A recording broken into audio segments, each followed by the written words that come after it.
Joining me now is a man that holds a 22-1 record with 8 KOs. He's ranked number 5 by the WBO, number 13 by the WBA welterweight. He's also the WBO Global Welterweight Champion. He's coming off of a massive performance against Josh Taylor. He was with the nickname The Engine. That's Ekow Essuman. Ekow, appreciate you taking time to come on today. Oh, thanks for having me. Absolutely. Well, first things first, Ekow, you're a couple weeks removed now from your massive career performance. What's going through your mind now as you've been able to reflect on the Josh Taylor fight? Let's just move on, like full steam ahead. I was Mm-hmm. calling for that kind of a fight for quite a while after winning the British title. When I got offered the fight, I grabbed that opportunity with both hands. I wanted a world level opponent, just so I could prove my ability, and that's exactly what I did. When I was previewing the fight, the couple days before the fight went down, we all know Josh Taylor. We know his career. He's a very accomplished fighter and so on and so forth.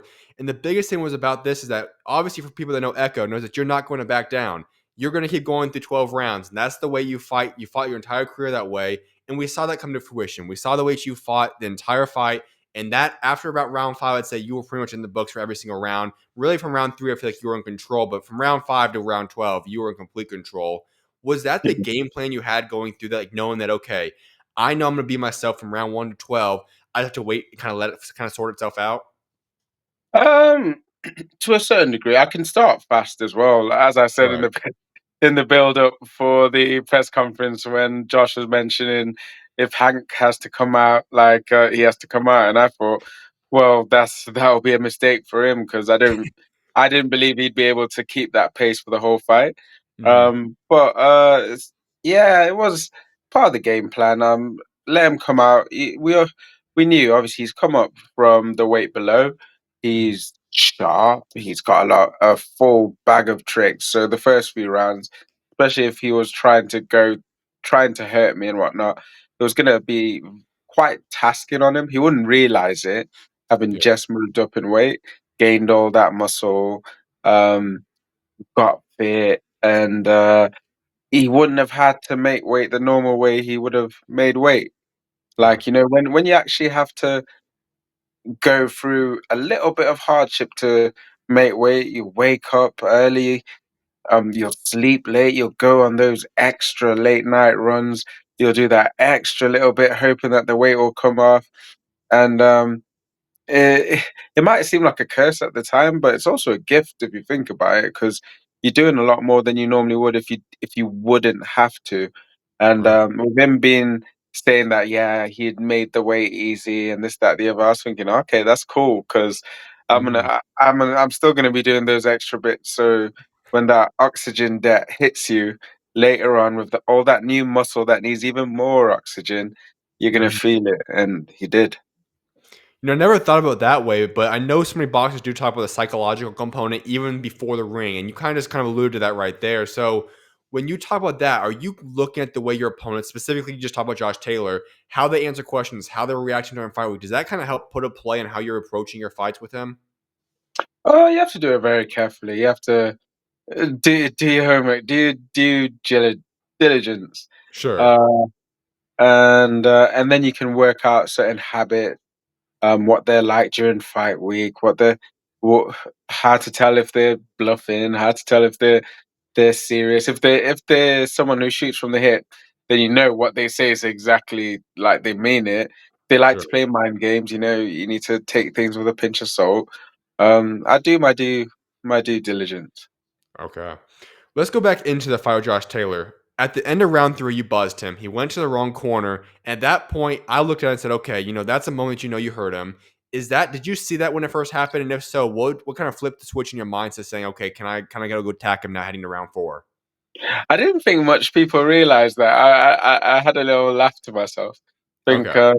my co-manager. I sat down on the stool and I said, "I just buzzed him," and my Hmm. co-manager must have shouted to him as he was walking off, "Welcome to welterweight." That's funny. I had a little giggle about that. Yeah, no, I did realize he paused for a second, Yeah. and then obviously he walked to the wrong corner, and I was like, "Ah, got you." Yeah, but that also could have invited Hank into the situation. So I Mhm, knew it didn't really mean much. I didn't hurt him to the point he took account, he was on the canvas, he was more visibly hurt. So it's one thing hurting someone, but obviously if you wake a sleeping lion, he's gonna come out roaring. So mhm. I just expected him to tone up the pace or the intent in the next round. When did you feel like you kinda had the fight in the bag? I know obviously with judges, you never know what's gonna happen, but when did you feel like you kinda were in control of the fight? I didn't necessarily the way I think. I never really think I have the fight in the bag because I think there was one Okay, fight when I fought Owen Cooper. I generally thought I was up on the cards going into like round nine. Then he yeah. hit me with a good shot, put me on the canvas, and I came back to knock him out. But then when um, I got word that going into the last round, well, before the knockdown, I was 3 rounds down, and I was thinking, really don't know how that makes sense. But it just reminded me, like, you just can't leave it to the judges, like. Mhm. And so, like, one of my mottos is every round I've got to hurt him. Every round, if they touch the canvas, that's a good round. Mhm. So yeah, I will echo everybody knows your name now, but I want people to get to know your story a little bit better. And so we have to go all the way back though. You grew up in Botswana, that's where you're born. You spent the first 12 years or 11 years of your life out there. What yeah. was it like growing up out there? It was different. Like, I come from a Ghanaian family or household. I say that because, like, you can be born in Botswana, but some of the jurisdiction and whatnot, being if your father's father, so your granddad, isn't from there, then at the time you could live there with something called leave to remain with no recourse to public funds. So you could live there but not work. And so it's kind of like you're not really from there. Really? Like it to me anyway, it's like Okay. acknowledgement, yeah, you were born there, but like no recourse to public funds, you can't work there. Like you're kind of in a deadlock situation, so you're always gonna have to leave at some point. Mm. And it's a beautiful country, don't get me wrong. Like I absolutely loved being born there and growing up there. I learned so much about the culture and I love the culture. It was little bit of culture shock, obviously Ghanaian household in a you're living in Botswana. Um but yeah, I can't knock it. It's made me who I am and I love it. And then we came to the UK in 2001. That was an even bigger culture shock, es- especially in America, in Botswana, learning kind of American English, and then Mhm. coming over to the UK and yeah, yeah, in schools that yeah, I was the butt of many jokes, as and the fact that I was a bit weighty when I was younger. So Okay. for me, I got into sports back when I was in Botswana. I started off with I got into rugby, funnily enough, and I was Okay. quite sharp and nifty, and yeah, had something about me in that. I played a bit of cricket as well, and at the time, the thing that made me lose the most weight is I got on a swimming team. Um, Mhm. yeah, believe it or That not, yeah, that'll do it. we can swim. uh, and yeah, that yeah got me fit, and made me lose a bit of weight, and yeah, eventually came to the UK. My dad was doing a doctorate in education, so I come from a family of academics. My mum used to own a big textiles firm or business in Botswana that I was doing really successfully. Uh, but we ended up moving to the UK for like just uh, no, I was coming to the UK so we could start our secondary level of education here. Okay. Yeah, yeah. Now, correct me if I'm wrong. I believe you also, when you got out there, you started playing basketball too. Is that correct? You've done your research. I like it. I like it. Yeah. So in secondary school, I started off playing football, Mm. and but then it led me into basketball, and Okay. I got to a really good level at basketball. I was a point guard because I'm Mhm. not the tallest of people, Right. so shortest guy in the team. I had to be good at obviously ball handling and whatnot. But one year I wanted to get into the best team in Nottingham. Mhm. I think they were called the Wildcats at the Jesse Boots Arena, Okay. and I went for the tryouts, and I thought like I'm I'm going to the right place. I'll be kind of near the level because I started playing to nearly England level Mhm. basketball before trying out there. But they told me I wasn't ambidextrous enough, so I couldn't dribble as good on my left side as I could on my right, which is fair Mhm. enough. And they also said I needed to get fitter as well. Okay. So I took a year out of boxing, well, basketball, Right. to get fitter, and to work on my left hand dribble as well. And one of my mates who was in the army at the time told me there was nothing that was going to get me fitter than boxing. Mhm. So I gave it a go Okay. and went into the gym with my two left feet and a clubber of a right hand, and I just fell in love with it. To be honest, to me, like growing up in Botswana, there was a good few nights where my dad and I would stay up or go to like one of his friends' houses and we'd stay up and watch a Mike Tyson match and get all hyped about that. Right. And I'd be punching his hand, kind of doing pads on his hands and whatnot. But we didn't think much of boxing. It was never like oh, one day you'll grow up to be a boxer kind of thing. It was Okay. just for the fun of it.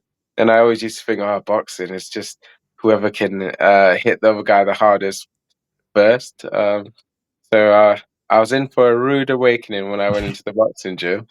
I actually started realizing there's a lot more. There's a lot more to it. It was Mm. more complicated than I thought, and I started falling in love with the little intricacies in boxing, and I always think of it more as an art style, kind of like your martial arts, like Right. because there's so many techniques that you can do, but there isn't necessarily a right way to do them, and you can manipulate how you do them in different situations and contexts and whatnot. So yeah, it really sunk in with me. I liken it to physical chess, where you mess up and you will feel the consequences. Yeah, Mhm. and I think my favorite part of boxing at the time was I felt like it was more of an individual sport. Obviously, coming from team sports like basketball, sometimes someone can carry the team or carry Yeah. the team in a match, and people would be like, "Oh, so and so let us down," and this person isn't pulling their weight. Right. And so boxing kind of lured me in even more because I felt like you get out of it what you put in as an individual. Like Yeah. it pays off down the line. Um, but I also stand corrected because boxing is one of the most team oriented individual sports that you will get into. Mhm. I have a massive team, and they without them I can't do what I do. As someone that has grown up playing basketball sport, I played all through high school, and then obviously made the transition. I started working on doing boxing a little bit as well. There are a lot of similarities, and you see that even with a lot of NBA guys that they go in the offseason, they do a lot of boxing and stuff like that. Obviously, not professional, but still just getting the gym. Yeah. Would you say that because of your background in basketball and also just even cricket you talked about all these other sports, did those help you in the transition to boxing? I think it did. It did to some degree. I mean, you can take a lot away from cross training in other sports and Right. bring it into different sports. But I think it did. I think it did help me, especially the swimming. Like Yeah. when I was younger, doing a hell of a lot of dead bolts, like doing a whole length with a breath holder under the water to build up that lung strength and that CO2 resilience and also prime your nervous system for being able to be in stressful situations. Right. I also wanted to ask you this other component too, and that's when you talk about this journey for yourself. You always start developing, and you said, "Okay, I like this sport of boxing. I want to pursue it." But when did you kind of realize that this could be my future? This is something that I could actually pursue, whether that be at the time amateur rinks, but even possibly at the pro rinks in the future. What made me think like this sport is for me was I spent maybe about a good part of a year and a few months learning how to box, getting Hmm. to a hell of a lot of spars and just uh, up in what I thought was my game. And Right. I had my first match, and it was against someone locally that was having his last match before he went pro. And Mhm. so it was a hard like people were like, "Why would you do that?" Like, but my coach had faith in me, and I thank him for it. My amateur coach was Ray Ricketts. He was the coach at Bilborough Amateur Boxing Club where I trained, and Okay. yeah, went into that match and we had a war, and I was the victor, and it was mixed emotions coming out of it. I was just like, I've never done that before, but it was horrible, but I loved it, and I was like, Mm. yeah, this is cool. Um, Subsequently, his club had asked for a rematch, but then they swapped that opponent for someone that they felt would do me over. But I Mhm. ended up stopping him. So yeah, I was like, yeah, I'm on one. Don't you? Might have made me a little arrogant at the time, but life and boxing has a way of humbling you, Yeah. and went on to have a good little streak in my first. It was under my first 10 matches. I think when I got to the seventh one, I came across someone who just handed me my ass, and Mhm. I was like, damn, there's so much more to this. Like, there's so much more that I can learn and do. And that guy, like, yeah, I got beat, but that guy's style was cool. Like, I want to learn how to do that and more, kind of thing. Mm. So just kind of went on from there. It led to me beating people I wasn't supposed to beat at the time. And when I say that, I mean like I started boxing at the age of 18. So I Mhm. started training when I was like 16, 17, and Right. that's quite late, like compared to a lot of people in England who start at 11 or 12. Mhm. And it got to the point where I was probably reached about 20 bouts or so, and I was beating people on the England setup, and I kept doing things like that until maybe got into the range of 30 or 40 fights, and I beat someone on the Team GB setup. His name was Anthony Fowler.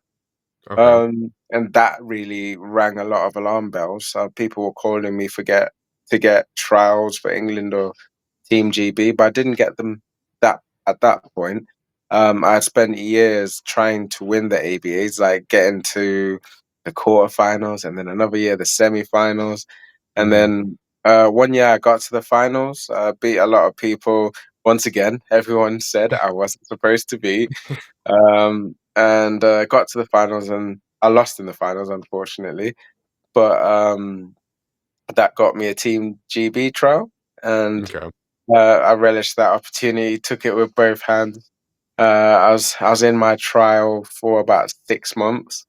There was like 40 of us, week in and week out. We go there during the week, go back home on the weekends, and your typical training camp days, waking up, making sure you're on weight, 3 strikes and you're off.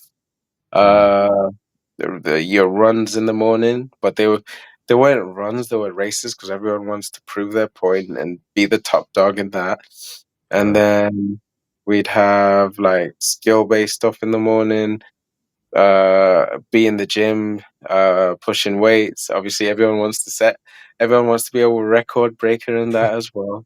And then the spars, like we'd spar quite a lot, and they weren't spars; they were they were wars. They were more like I could say they were matches, but it was brutal. It was like the matches at the end of Contender. It was like that, but Mm. every single time you got to spar, it was that because you knew obviously you don't pull your weight, you don't do as well. Then the next week you just get a piece of paper that says thanks for your effort, thanks for your trial, but we don't feel that we'll need you to move on. And 6 months of that, and it was just left with me and another lad, and I got the nod. So I got on Mm. Team GB, and it took me on a beautiful journey of boxing all over the world. Mhm. I got to have a feel for so many different styles, boxing the likes of Ronald Iglesias, Bogdan Celestiuk, and Madronov, who Yep. as well, who boxed Crawford. Yeah, it was good stuff. It built my experience in boxing, and I don't get me wrong, I had ups and downs during that period in my boxing as well. Right. What that made me learn my style, Mm. yeah, made me more acute to the parts of boxing that I excel at, and Mhm. also taught me what I needed to work on. Because I don't like to learn the same lesson twice. Yeah. One of my rules, you have to learn the first time. You can't keep. You find yourself learning the same lessons. You're not changing much. Mm. Um, so yeah, it got to the point the Olympics was on the cards, and it was between myself and a couple of other boxers. I felt like I should have got the nod, but I didn't, which is fair enough. Mhm. And I thought I'm not staying on Team GB for another 4 year cycle. I'm turning pro. Like I've left it late enough. So, turned pro in 2016.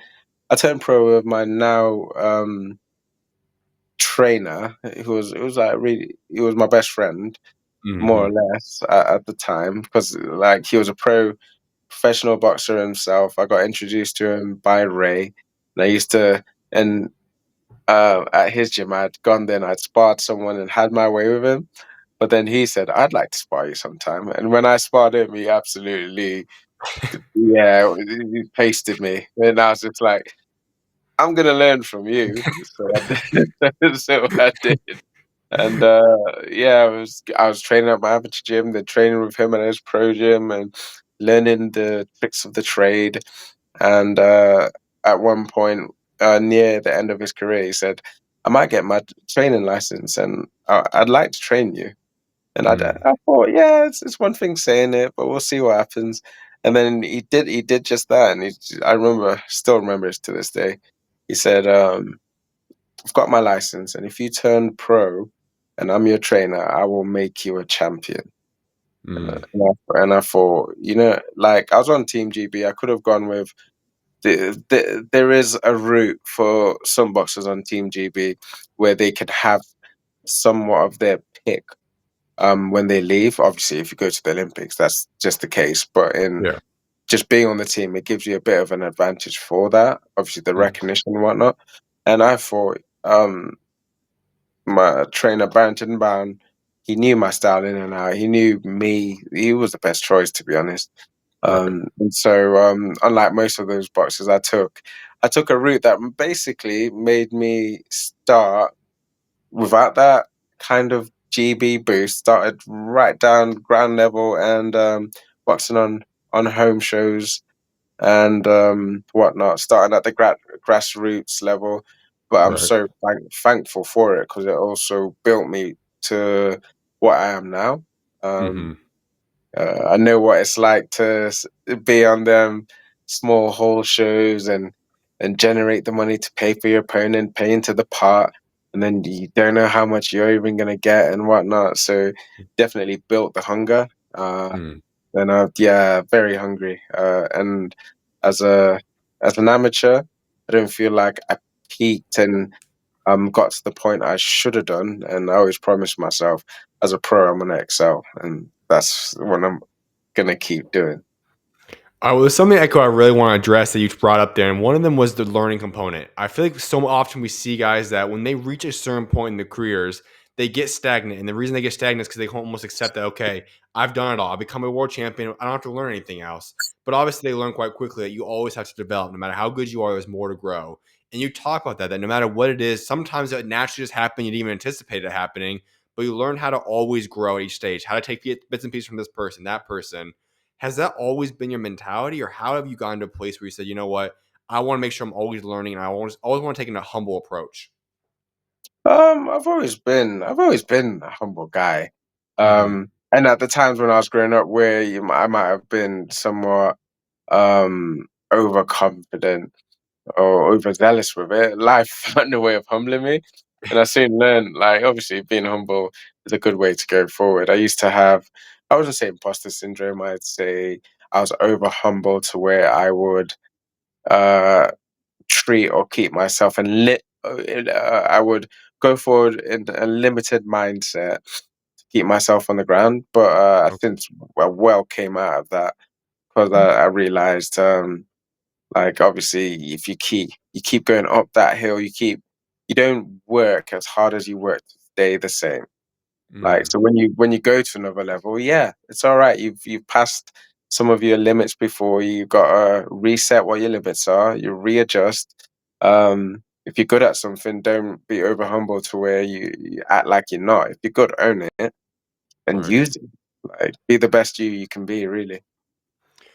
During that story you just talked about in your journey to becoming a pro, there's something else you kind of left out a little bit, I believe, and that's your education standpoint. So you're going through all this stuff that's remarkable in and of itself, being a part of Team GB, doing all this stuff. And for those of people that don't know, if you correct me if I'm wrong here, you also were going on and you're studying marketing design, communications degree, your web design developer then for AGA. You're working 40 websites at the same time in different countries, different languages. All of this while still being a part of one of the most prestigious amateur ranks right now, where people are putting all their life into that. How did you balance all that stuff? I don't know. I had a good sense of tunnel vision. Once I set my mind to something, I'll do it. Even if it's sometimes to my own detriment, I guess. Okay. But as I said, come from a family of academics and Mhm. having that pressure from home, from Africa, like African parenting style, always brought up with the idea of just being excellent, getting your degrees and whatnot. Mhm. Like my brother has a degree in microbiology, and he Mm. works in big pharma, n- eh, Okay. and worked in big pharma as I was just going into uni. So I mean, there's big boots to fill when that's the case. Um, and yeah, so I I was I never really thought about what I wanted to do past uni.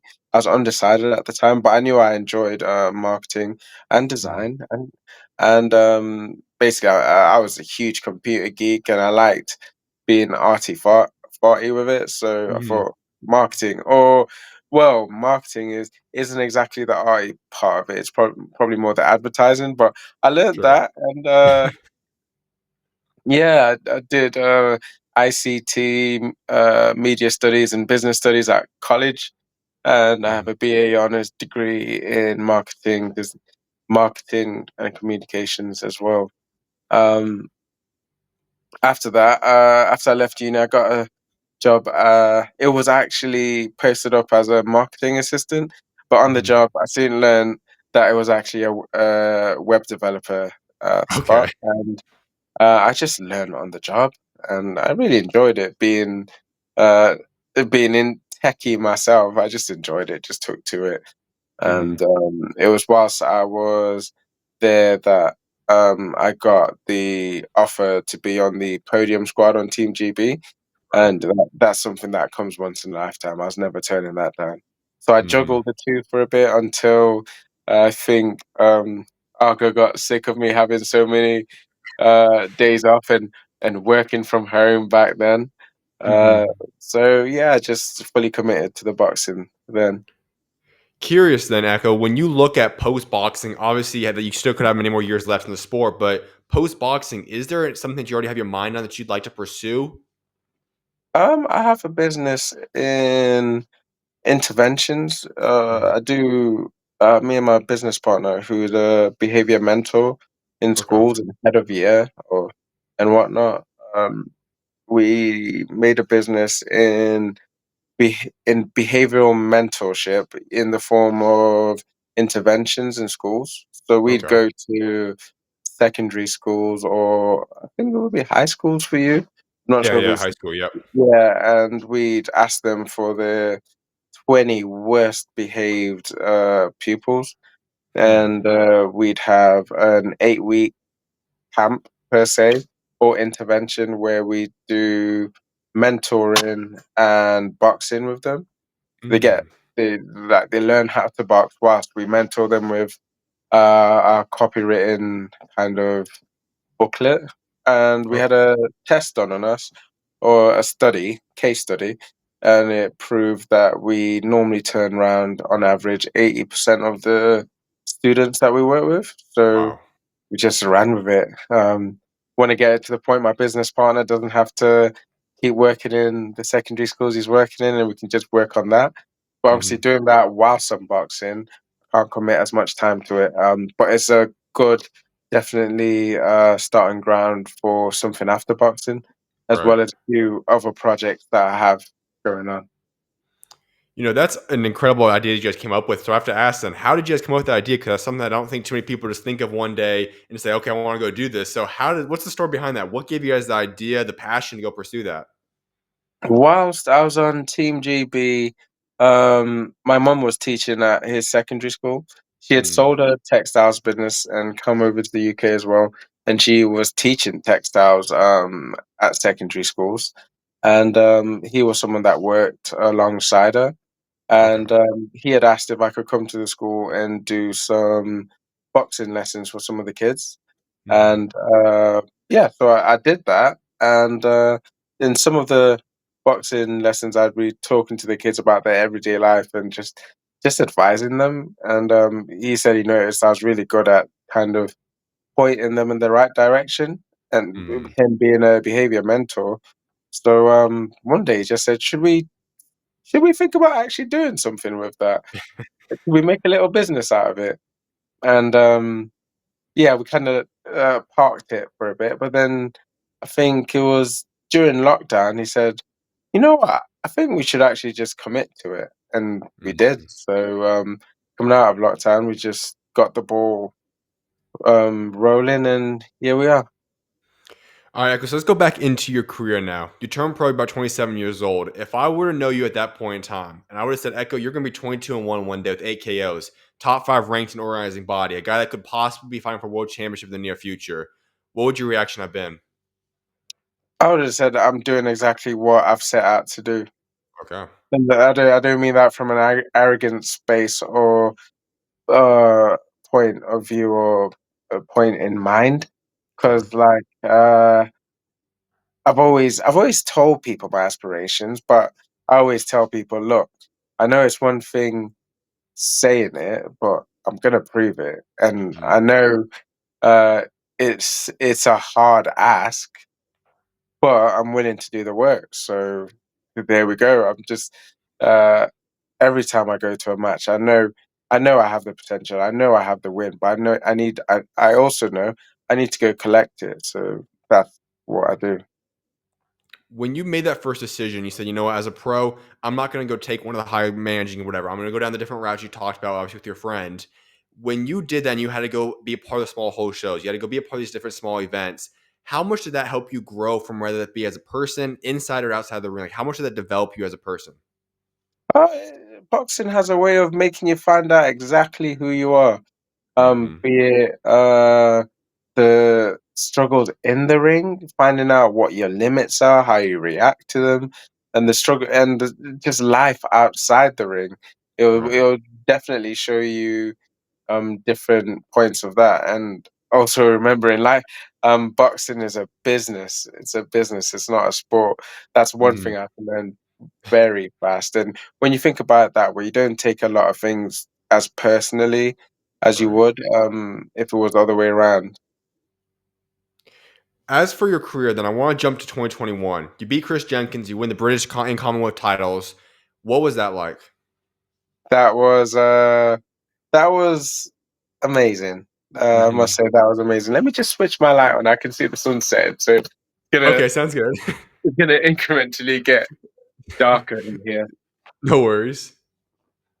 Um, yeah, that was actually quite a little frustrating part of my boxing career because at the time I'd been working so hard to get to the British level, and I knew I had been made mandatory Right. or British title shot, but it kept slipping through my grips in terms of the match kept being put to purse bid and like people weren't taking it as much, or Chris Jenkins would say he had an injury or get an injury, not say he had an injury, but get an Mhm. injury and then it just prolonged it.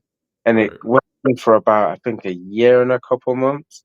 And then our match finally got made and then he perforated his eardrum, so then it got postponed again.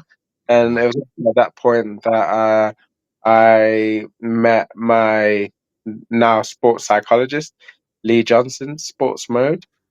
Okay. Um, and he just opened up my eyes to a different aspect of boxing. Like I've always been a cerebral boxer, but Mhm. he really opened my eyes into the sports psychology of boxing. And instead of it went from me being so frustrated, I've been training so hard for my shot at this guy, and it keeps slipping through my hands. It keeps the light keep at the end of the tunnel keeps dimming, and the distance keeps getting longer. It changed from that to actually, I've got I've I've got an excellent game plan for this guy. Mm. I've trained that hard for it. I'm 80% there with this game plan. Oh, it's been prolonged again, but now I've got longer to just sharpen those tools. And when I get this guy, I'm just gonna destroy him. And that's exactly what I did in the long run. You know, you talk about the component about boxing and how it's going to teach you about yourself inside and outside of the ring. And I think when you talk about boxing, the sport as a whole, it represents life in so many different ways. You're going to get knocked down sometimes. You have to get away to get back up. And there's so many of those different things you take. That's something that was, in a way, obviously, eventually in the ring, but obviously a lot of those other circumstances were outside of it. When you're going through those tough times in life, what gets you through it? How did you switch that mindset? And just ultimately, what do you rely on? How do you get through those tough situations when things don't go according to plan? Um, My dad's always told me if you're gonna do something, you better do it to the best of your ability. So Mm, I can be very overcritical of myself. I can have a win and have so many lessons from a win in boxing because I've been that critical. To me, it doesn't feel like a win. If I feel like I failed at doing this, I failed at doing that, I didn't do that properly, I didn't do this. Um, I I got hit by this punch. It was a silly punch to get hit by, but I've been training for it all this time. So I need to work on this, that, and the other. And obviously, you learn even more from your losses. Like I have a loss in my career, and that was a very pivotal part of my career because it brought more spite out of me, more bloodlust, more um, the willingness to be more entertaining in a different way. mm. Uh, and yeah, I mean, in life that happens as well. But if you're gonna be the best you that you can be in life, just have to work hard on it. You got to work on the parts of you think aren't your good parts, and you got to make them your best parts, whilst Mm. at the same time simultaneously working on your best parts as well. So yeah, I just strive to be the best I can be. I want to get into that loss for yourself because you go against Harry Scarf, and so many oftentimes in boxers, that's something that nobody wants to do. Nobody wants to lose the O in boxing, and sometimes it proves to be detrimental for a lot of boxers. For yourself, obviously you bounced back mighty fine from that, but how did you address that loss, and just what was going through your mind as you reproached and kind of got back into boxing after that loss? Um, how did adjust from it? It was like there were so many parts of that match. I felt like um I I felt like I should have won it at the time. I was like I was doing this, I was doing that. He was getting he was being very horrible. His nickname. He was throwing elbows. I think at one point I think he kicked me. He kicked my knee or found a way to get my knee. But I was just like when it all boiled down to it, the game is the game, and Right. he used every card in his deck, every tool in his arsenal, and his hand got raised on the night, and I Mm, just thought to myself, okay, I'm disgruntled. I don't agree with it, but regardless of that, um, I forgive myself for letting that happen. But what can I do to make sure that in that situation from now on, my hand is still getting raised and it's not even getting raised because it's gone to points. I've just had my way with them and knocked them out. right. And and that's what made me start making little incremental changes to the way I fought the way I fought, the way I thought about how I boxed, and also what I enjoyed in boxing and doing it more. Uh, Mm, I wouldn't say I'm more gun ho because I've worked a lot on my defense now. People yeah, think I used to think I was easy to hit, but I was always tricky to hit. But now, like, yeah, now things are coming together. So right. people see the different sides of my boxing.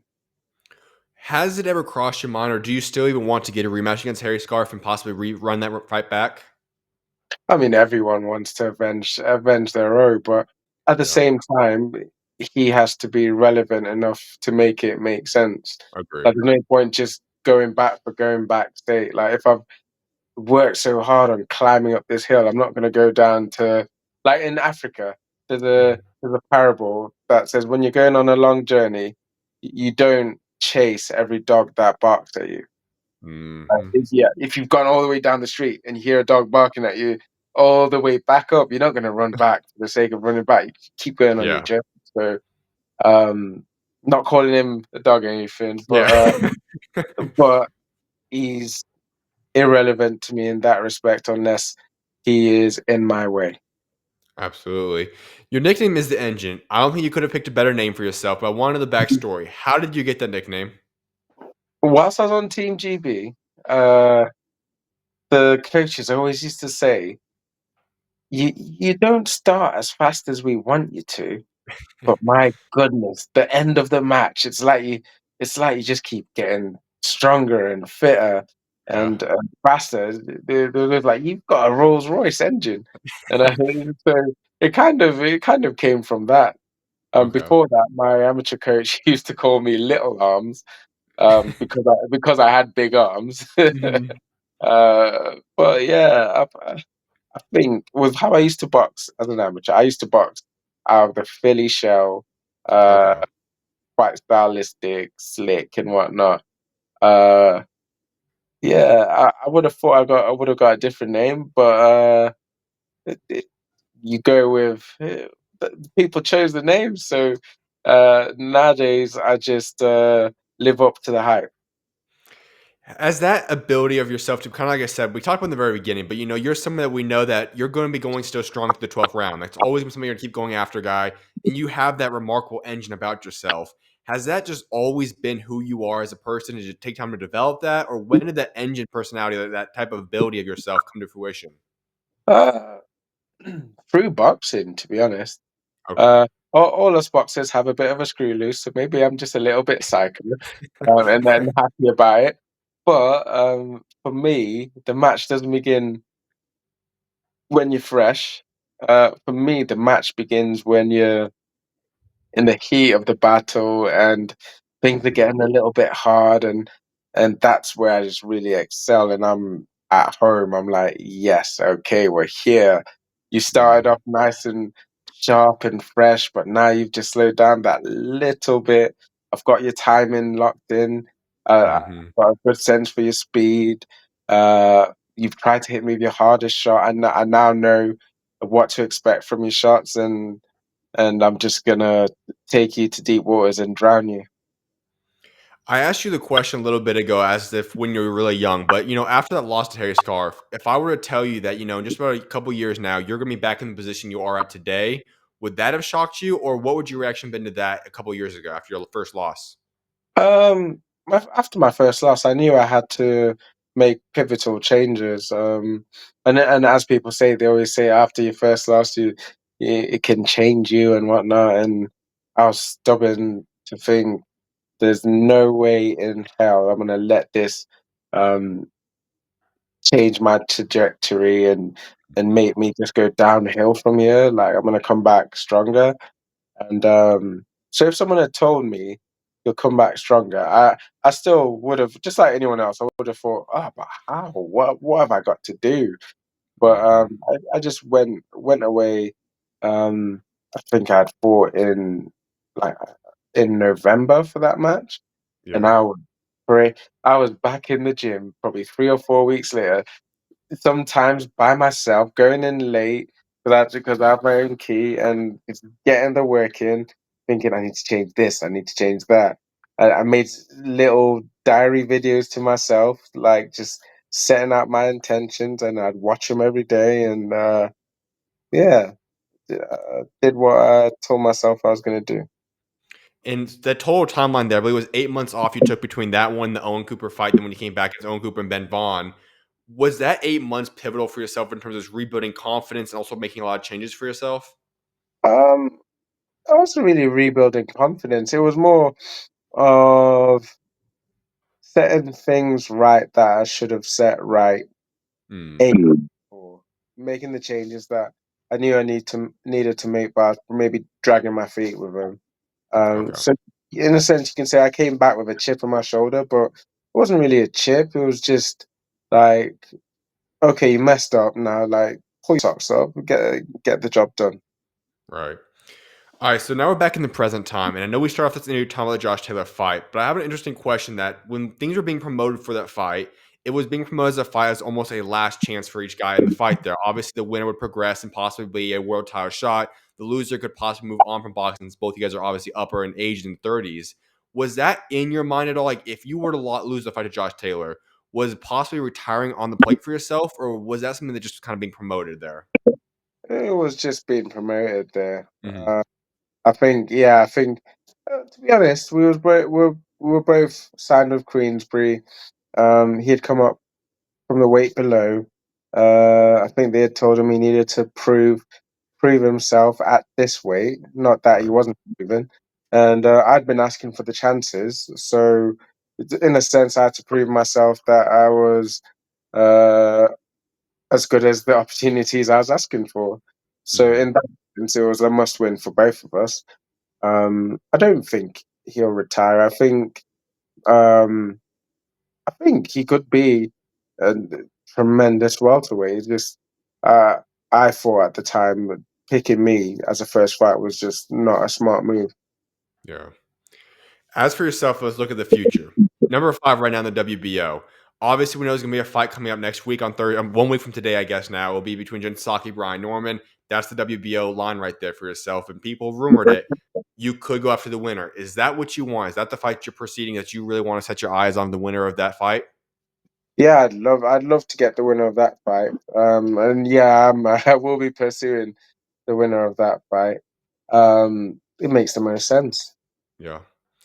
Out of all the fights on the table, if that fight's not on the table, would you want to go fight another guy in the top five, or what would you proceed with? What's your next game plan if that fight's not available?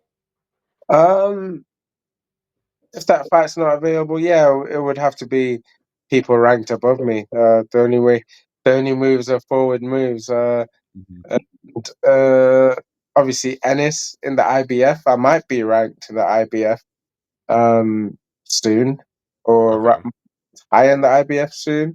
I don't know if he's going to stay at the weight, but if he left, that would definitely create a black hole and a good opportunity for a lot of us. If he was still there, I would relish at the fight as well. Mhm. Um, so like, there's many fights out there, but well, gotta wait and see.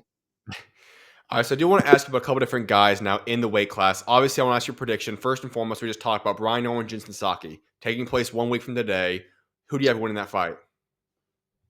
Oh, you would you would think Brian Norman, but you can't take anything from Jin Sasaki. I Agreed. don't. He's boxed all that much in the last couple of years, but I do rate him. I do think he has a lot of good skills.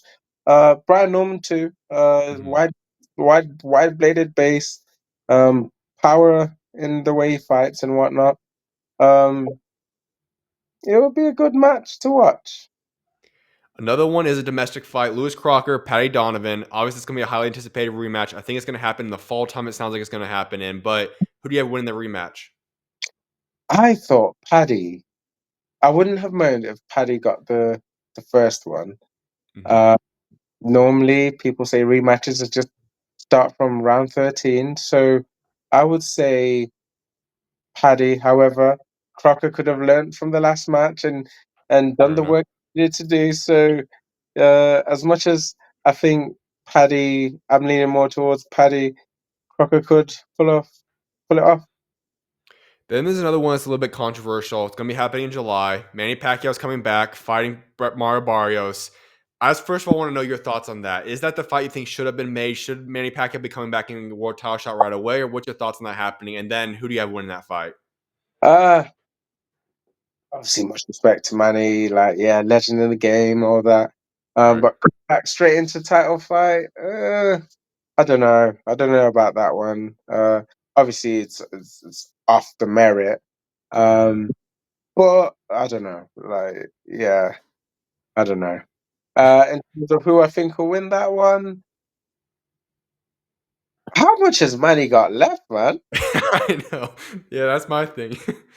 Like the question of how much has Manny got left. I'd say Barrios, but plainly to Yeah. the fact that Pacquiao's been retired, he's come out before. Like, yeah, but how Last much? win was 2019. Yeah. Yeah, like how much has he got left? Yeah, Hmm. I mean, if I was And Barrios, I'd be like, I would be happy with the match because I mean, you're gonna get to fight a legend. So yeah, yeah. So I was going to actually ask you that if you were in Mario Barrios' shoes and you had the opportunity to go fight Manny Pacquiao, would you have taken that fight? I would hit him like a train. Absolutely, man. Was and whatnot. But yeah, I would take that opportunity with both hands. Okay. And there's two other guys I want to ask you about, and two of them are obviously in a little bit of weight differences. We don't know what's going to happen yet. One of which, Connor Ben, obviously, hypothetically, he could go back to 147. It sounds more like he might be going to 154 or rematch with Eubank Jr. Obviously, that's to be determined. Do you think he's going to stay and come back to welterweight, or do you think he's done with the division? I don't know. It might it might be a bit painful for him to come back to welterweight now. That's a fight I've always been open to and all. Mhm. Uh, who knows? I mean, he's in the position he can float between the two as and when he chooses. It's probably if if he wants to go through the turmoil of making welterweight again after putting on all that muscle. Right.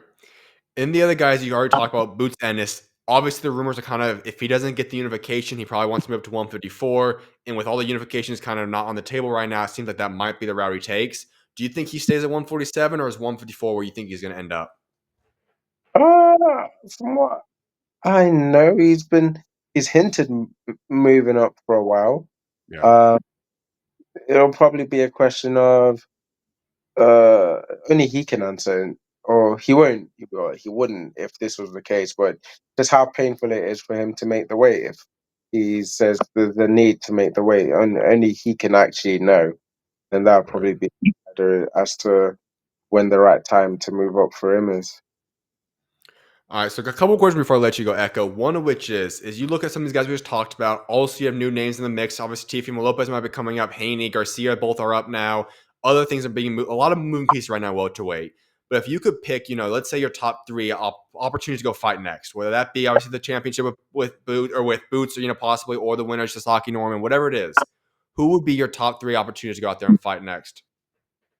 Oh, well, Norman, Right. Boots, uh, Ryan, Okay. my Ben. So Ryan Garcia, would you still you'd want that fight even after the last performance then? Uh, well, I've always liked the way he fought. He'd be a Right. brilliant person to fight. Um, you maybe if he performed like that, two fights on the road, then you might think, okay. But yeah, Okay. Well, Echo, I want to ask you this last thing then. When you look at your next year, year and a half for yourself, where do you see yourself accomplishing? Where do you see yourself? If I ever talked to you at that point in time, what do you see yourself accomplishing? How many fights? Like, where do you see yourself in one and a half, 2 years, maybe even heading into 2027? Where do you see Echo Essuman? I see myself as a world champion, looking to have world champion across multiple belt jurisdictions and belt organizations. All right. And so, could we see you at fighting at welterweight, fighting boxing for a little bit longer then, or how many more years do you think you got left in the tank? Only I could know that, but don't worry, I've got a few more years left. I've taken care of myself. I don't take uh, all that much damage, and Mhm. the life. I love it. Well, Echo, my final question, like wrapping up every single interview with, is this: talk about your legacy. As we just talked about, you still have a few more years left in the tank. But when the day does come, you put down the gloves. What do you want to be remembered for what you've accomplished both inside and outside of the ring? I want to be remembered as the happiest uh, guy with the most chance or possibility to inflict damage on you in the ring. I love it, Echo. Well, Echo, I appreciate you for taking time to come on today, man. It's been an honor talking to you, and I cannot wait to see what God's got in store for you, man. Thank you, and God bless, man. You as well, man. God bless. Talk to you later. You're always welcome on. All right.